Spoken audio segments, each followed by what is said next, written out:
The live export trade is vital to Irish suckler farmers, with up to 100,000 weanlings being exported in some years. The Italian market is the jewel in the crown, with up to 1 million live cattle imported each year. It's a top quality market that pays a top quality price. We are going to go and look at what this market requires.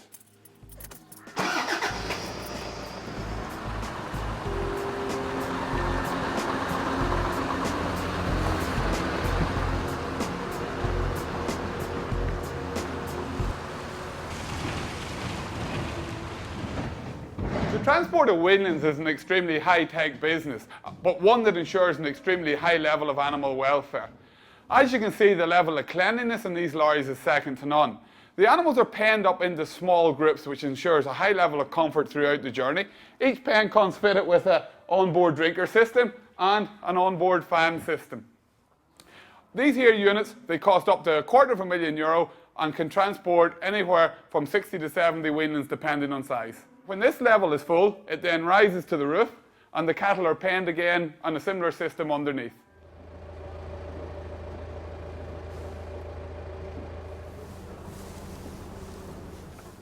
The Italian market requires 1. Bulls and heifers, not steers. 2. Well-muscled weanlings grading E and U. And 3. Weanlings of the right colour. For Belgian Blues, as long as they're well-muscled, colour doesn't really matter. But in order to get the top prices for Charlies, you're looking for the white Charlie, and to get the top price for the limousine, you're looking for that light-haired limousine.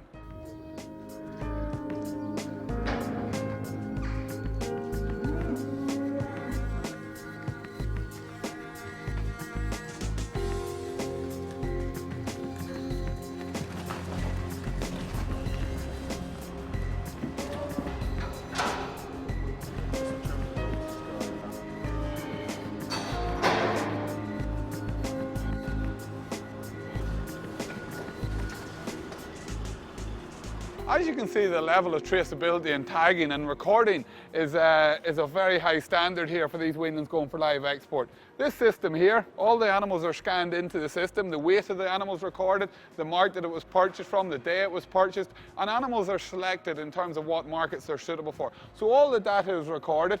Again, when these animals then go to the department yard before they go onto the boat, they're offloaded. The numbers of the tags are cross-referenced with the blue cards for each animal, and then they're reloaded, signed off by the department, and they're on their way to Italy.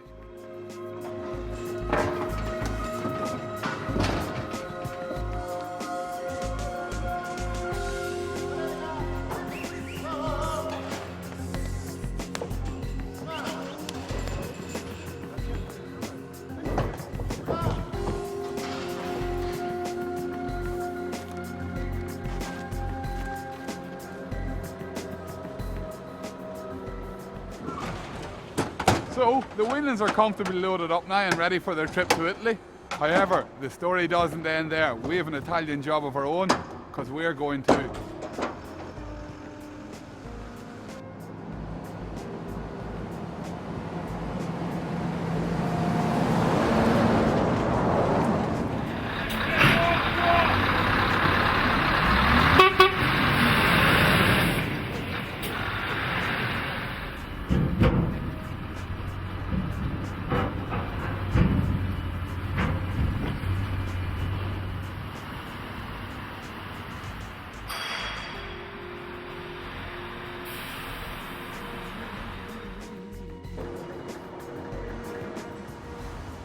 We leave Ireland behind us and the next stage of our journey begins.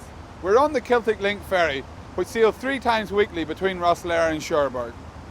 Under department regulations which ensure a high level of animal welfare, the vessel is only allowed to carry 21 livestock lorries per crossing. This means that animals are transported in a well-ventilated, comfortable environment. Let's hope my sleeping conditions are as good. So, Captain, are there any specific regulations governing the transport of livestock on the vessel? We have to make sure, obviously, the first and foremost, that weather conditions for the voyage are suitable. We have a 2.5 metre space clear around each livestock wagon for ventilation. And on the lower decks, we actually have forced ventilation down there, some very large fans. And on the upper deck, the sides of the ship are actually open, so the cattle get good ventilation from the wind.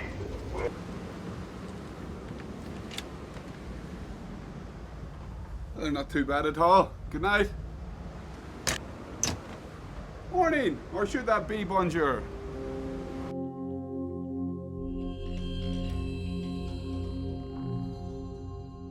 Well, the weather hasn't improved now that we're here in Cherbourg, but we're about to dock shortly.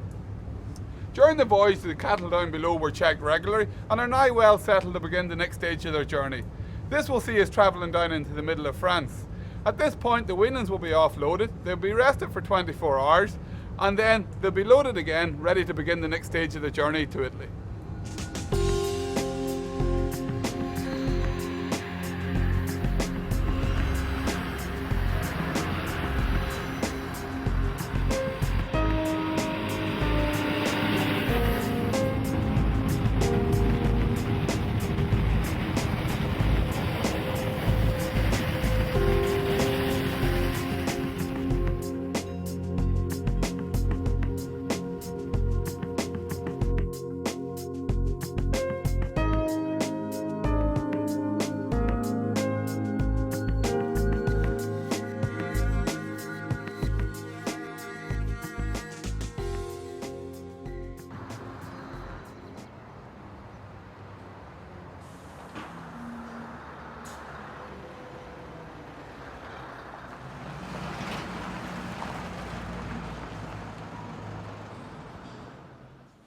We have just arrived here at the Leydon after travelling down from Cherbourg. The animals will now be offloaded for a well-deserved rest. Sounds like a good idea to me.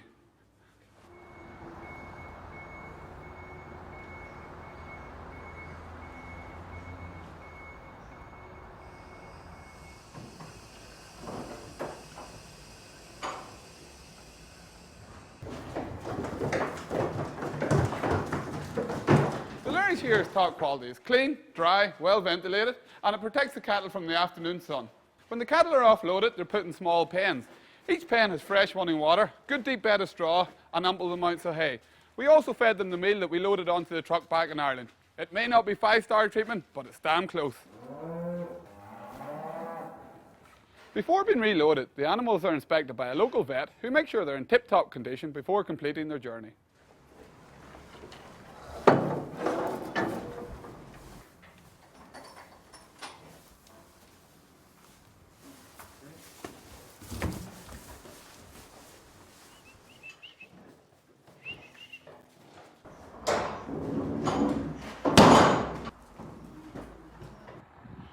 That's the last truck loaded and heading for Italy. So it's au revoir la France, buongiorno Italia.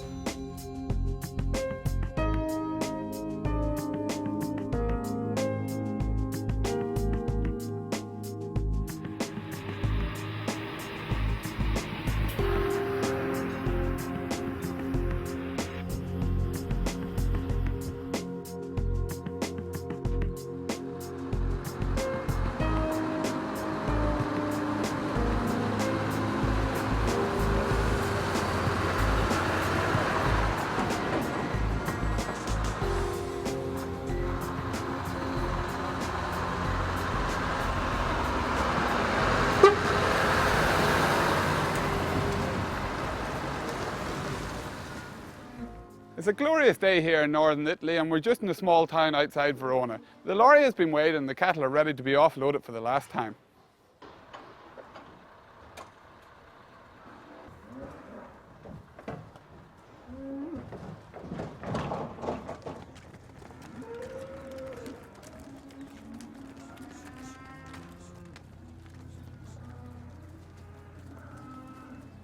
Unlike Ireland, there are no cattle out at grass here. From the moment they arrive on the farm as weanlings, they remain indoors until ready for slaughter.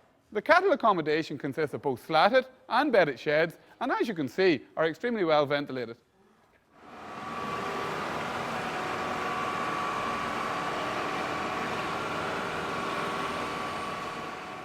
The bulls are fed an intensive diet, fed through a self-propelled diet feeder. The ration basically consists of maize silage, grass nuts, rolled barley and straw.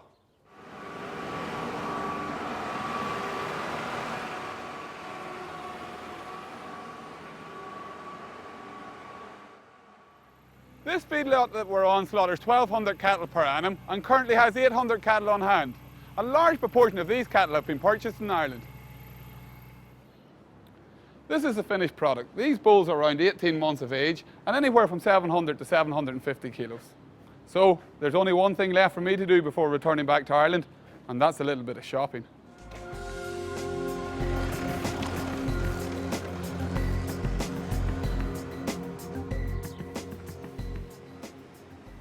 While we are in a supermarket, it's not quite time for the casual shopping just yet.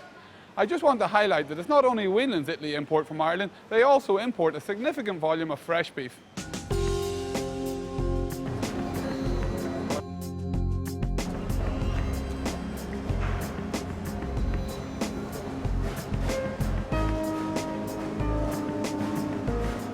Well, I got my weanlings delivered, I've got my wine, I've got my cheese, the Italian job is done.